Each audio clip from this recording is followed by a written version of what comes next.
Hello and welcome to day 18 of my jolly around Cornwall. My body's recovering now, actually. It's not hurting quite so much as what it was. So we've got a couple more news days to go, 18, 19 and 20. So day 18, we started in Trebar and Glendurgan. They were the first two plaques of the day, but we didn't actually visit them because we're going to make contact with them a little bit more in the future with the whole of National Trust, and we got something special there for them, and it'll benefit everybody. So on that day, I didn't have the mileage. I think it was like about 22 miles or something like that. So we went up through Falmouth, Penryn, up Milo Bridge, and Perna Werriville, Devon, Kynan Downs up to Playing Place, and we ended up at the Punch and Ladle. So the day started off, as you may remember, from Port Nevis. The day started off with a replacement tyre because, God, the chair's a state, isn't it? Yeah, I need to get some cleaners around here. It is clean now, actually. We have cleaned it. But, my God, didn't it look a state? Anyway, let's go back to the day's news. So, yes, Trebar Garden. I've been to both of them, actually. Amazing places and really quite accessible and all that. So, very much highly recommend them, but we're going to do something more with them in the future. It's quite exciting, actually. So, Lysa Beach, absolutely, if you live in Cornwall. So, Mean Porth Cafe. That was the first plaque of the day. And I think this was Cafe Day, down around Falmouth. So if you're down around there and you're going to do like a bit of a coastal route and all that, it'd be an ideal way in the first part of next year to go and collect 3 of the plaques in a row, 3 cups of tea, if you're anything like me. And you can do that in the space of a couple of hours, 3 different cafes. Perfect.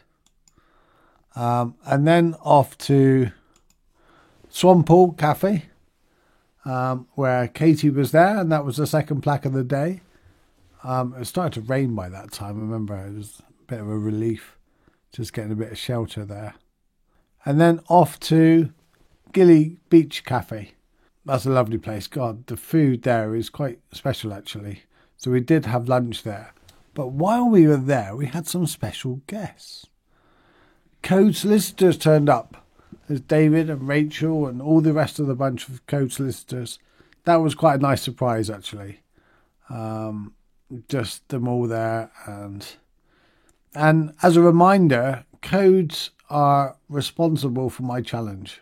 Well, not really, but they did pay for everything. So every single penny that you gave goes straight directly to the air ambulance.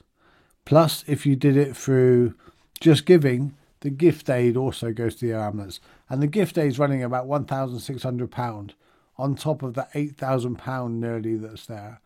And we still haven't got the result of how much is in the buckets from yesterday. So I think we're touching on about £10,000. The money's still coming in. You can still donate. We're still a little short of my really crazy ambitious target. But going back to co-solicitors, they really have paid for everything. There's many other sponsors, Cornwall Mobility, Sanders Design, Clyde Mitchell Cycles that provided the bike for someone to join me. And there's a few others. I'm going to forget a few. The Elverton as also a big part of it in that group. So all of them together has really made it possible. So moving on, where did we go? I bumped into Rob Sharp, another celebrity joined me. We didn't, we just bumped into him actually. Just newly retired from Penn Air. Very much loved teacher. Deputy head. And I just want to give a shout out to Kirsty. Kirsty and Tricia, between the two of them, have absolutely been amazing with comms. They've given the Cornwall 500 a voice and helped us with the media and all that. And the media, they often get a bad rap and all that. But without the media, we would not have raised this money. We would not have got the support. the drivers on the road wouldn't have known what this crazy person was doing dressed in red, towing a helicopter. I'd have probably got reported to the police more than once if the media hadn't got the word out about me on the highways. So thank you to Kirsty and Tricia for that. So we went on to Pendennis Point, Pendennis Head. Little Dennis down there and Big Dennis the other side of me. And then we bumped into Red. He runs a Range Rover club or something down in Falmouth. But he's a great guy, really enthusiastic, his support and all that. So that kind of made my afternoon. Loved meeting him. Thanks, Red. And then what happened next? Oh, Maritime Museum, National Maritime Museum. Haven't been there since I visited that with Steve Eva, the mayor. When I was mayor, I was walking through Falmouth with him.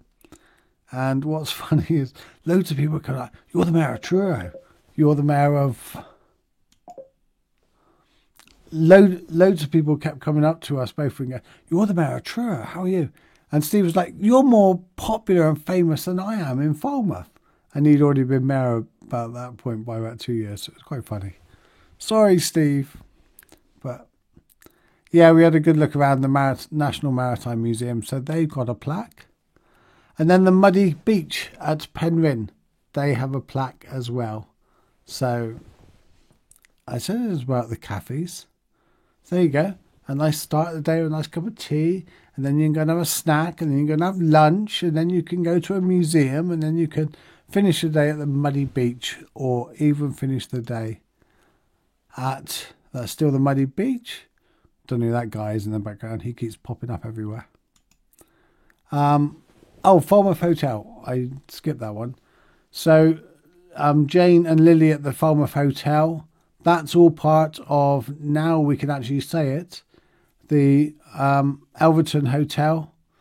It's all part of that now. So nice little chain. And of course, you cannot not include them as part of the Cornwall 500. There's Lily and Jane there. And then on to the Norway Inn. That was interesting. So the road was really busy. It was raining a little bit, so we took shelter in the little porch there for about half an hour. And then we looked at all the alternate routes around. How can we get from there to the bottom of Devon? And we said, no, stuff it. Let's just go for it. So the van followed me and we just went along that road. I didn't want to really do it. I was like, no, let's find another alternative. I said, no, let's not follow me. Let's not hold the traffic and all up. But the team said, no, let's do it. Safety first. No one will mind. And they were right. No one will mind. And I want to give a shout out to Wildernet. One of their vans overtook and then they stayed behind me and gave a good shout out and a beep and all that. So, and loads of people did on both sides. And my claim to fame that day is I was looking at the Google map, and I apologise to every driver for this, but I was looking at the Google map and a nice blue line turned orange because of me. So there's my claim to fame on that day. So I apologise, but I thought that was kind of funny. And then we ended up at the Punch and Ladle where the little bear that's looking worse for wear, tired, probably a little sore, wearing his Cornwall Hugs badge, had a nice lunch, nice evening meal. And there we are with the staff at the Punch and Ladle. They get the final plaque of the day. So, yeah, that was, let's bring it back to me. That was day 18 of the Cornwall 500. A relatively smooth, quiet day. And another little shout out to Clyde Mitchell, which meant that Emma could join me on the bike most of the day. For them providing me with an electric bike so that people could join me. And people that were incredibly unfit. Some of them, Clive and Sam, that hadn't got on a bike for like 20 years, got on a bike and they were able to actually, when Sam actually found the button to turn the electrics on, I kept losing him on hills on day 19, but it's the way it is. But anyway, there's some videos coming up a bit later today of what happened the next day when I got arrested. Stay tuned. Thanks for commenting. Thanks for sharing. You are awesome and I love you.